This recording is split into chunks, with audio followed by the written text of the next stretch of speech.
Hallo liebes Hamburg Tech Kunst, hallo liebe Teilnehmer, hallo liebe Künstler. Ich bin Moritz Withhöft und ich stelle euch heute unser neues Partnerprojekt Trees for Karimanga vor. Vorab, Karimanga ist ein 400-Seelendorf zwischen der nördlichen und Upper East Region in Ghana und hat keinerlei Zugang zu Elektrizität oder Wasser. Die Menschen arbeiten hier mit Generatoren oder passen sich an die Gegebenheiten der Sonne an und müssen für Wasser zum nächsten Wasserloch laufen, was sehr, sehr viel Zeit in Anspruch nimmt. Viele Menschen finanzieren sich durch Reisanbau und den Anbau von Millet, was eine andere Form von Reis ist. Und dadurch, dass die keine finanzielle Unterstützung oder andere finanzielle Standbeine haben, sind sie nicht in der Lage, nährstoffreich sich zu ernähren. Viele Menschen leiden unter Nährstoffmangel, sind unterernährt oder unterentwickelt. Kinder, die 7 Jahre alt sind, sehen aus, als wären sie wie 5-jährige Kinder oder sind entwickelt wie 5-jährige Kinder. Und wir als Partnerprojekt möchten dieses Problem beheben, indem wir für 1 Euro einen Setzling in Ghana finanzieren können, um in 2 bis 3 Jahren den Nährstoffbedarf in Karimanga im Dorf zu tilgen. So, ich zeige euch jetzt nochmal eine Zusammenfassung von Karimanga. Ein paar Individuen hier in Karimanga und ich freue mich, dass ihr alle da seid bei Hamburg Tech Kunst und viel Spaß. Das hier ist ein Ausblick über ganz Karimanga. Es erstreckt sich ungefähr über 30 bis 40 Hektar und die Berge, die sich im Osten und im Norden befinden, begrenzen diese. Karimanga liegt an der Hauptstraße zu Burkina Faso. Es passieren täglich hunderte LKWs, die Güter importieren oder exportieren. Karimanga erstreckt sich zwar über mehrere Kilometer in die Wildnis, dennoch fokussiert sich das Zentrum auf das Gebiet an der Hauptstraße. Ungefähr 180 von 400 Menschen insgesamt leben in diesem Zentrum. Obwohl Karimanga ein Straßenschild besitzt, ist es so gering bevölkert, dass das Dorf nicht auf einer Landkarte zu finden ist.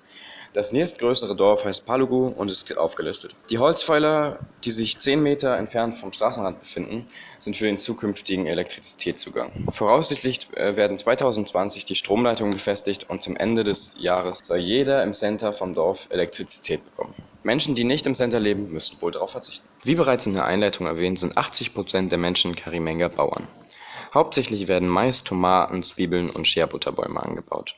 In der 2-monatigen Regenzeit ebenfalls Reis. Fast der gesamte Norden ist auf das Farmen seiner Nahrungsmittel angewiesen. So auch die Nachbarsdörfer von Karimanga und ebenso der gesamte Süden von Burkina Faso. Burkina Fasos Regierung unterstützt seit 5 Jahren die Bauern in ihrem Land, um Vorreiter in der Agrarwirtschaft zu werden und den Großhandel an sich zu reißen. Die Bauern besitzen mehr Land, mehr genmanipulierte Nahrungsmittel, effizientere Düngemittel und hochwertigeres Equipment. Somit kaufen jegliche Großhändler, egal ob aus Togo, Ghana, Sierra Leone oder Nigerien, ihre Zwiebeln und ihre Tomaten und ihren Mais in Burkina Faso. Die Nordghananen sind somit gezwungen, ihre Preise anzupassen. Oftmals bekommen sie sogar noch weniger Geld für ihre Ware, weil die Großhändler die Wagen oder die Rechnungen manipulieren.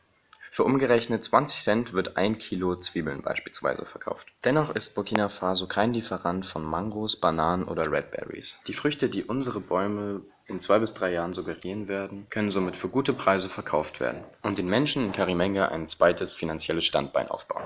Die Schule in Karimanga ist eine Grundschule. Ungefähr 50% der Bevölkerung in Karimanga sind unter 18 Jahre alt. Somit ist die Grundschule dementsprechend gut gefüllt. Rund 100 Schüler werden von 5 Lehrern in Englisch, Mathe, Physik, Geschichte und so etwas wie Sozialkunde unterrichtet. Die Schüler besitzen keine Bücher, sondern leihen sich 2-mal die Woche die Bücher aus der Grundschule in Palugu, dem Nachbarsdorf. Auch Hefte und Schreibutensilien sind keine Selbstverständlichkeit. Nur die 4. und 5. Klasse bekommen welche. Die Schule wurde 2016 von der Kirchengemeinde in Bolga, der nächstgelegenen Großstadt, finanziert. Es war ursprünglich geplant, ebenfalls einen Junior High zu errichten, nur leider wurde nicht genug Geld gespendet, um diese zu finanzieren. Das unfertige Gebäude steht seitdem gegenüber der Grundschule.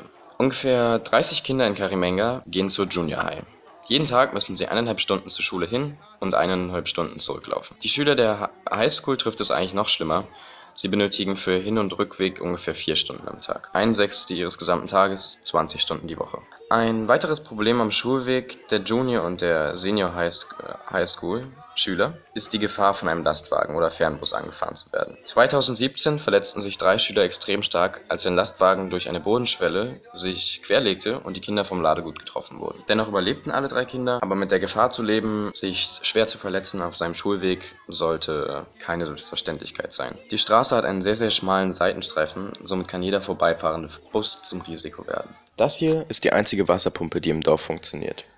25% der Menschen brauchen länger als 30 Minuten bis dorthin. Es ist enorm, was manche Menschen in Karimenga auf sich nehmen müssen, um an ihren täglichen Bedarf an Wasser zu gelangen. Niemand weiß, wann das Wasserloch trocken läuft oder die Pumpe ihren Geist aufgibt. Würde das passieren, wäre ganz Karimenga höchstgradig gefährdet. Jeder Mensch im Dorf müsste mindestens 40 Minuten bis zum nächstgelegenen Wasserloch im Nachbarsdorf laufen. Für Kinder und ältere Menschen ist dieser Kraftaufwand überhaupt nicht zu bewältigen. Wir möchten es gar nicht erst dazu kommen lassen und haben uns deswegen dazu entschieden, 30% der Spenden in die Reparatur von defekten Wasserpumpen zu investieren. An erster Stelle steht das Wohlergehen der Menschen in Karimenga und die Wasserversorgung muss gewährleistet sein. Ich hoffe, euch hat dieser kleine Einblick über die Situation in Karimenga gefallen und wenn ihr mit eurer Hilfe Karimenga unterstützen möchtet, es sind Spendenboxen an den Eingängen aufgebaut und es gibt ebenfalls einen Informationsstand auf dem Gelände von Hamburg Zeitkunst. Tschüss Hamburg Zeitkunst und vielen Dank, dass ihr dabei wart.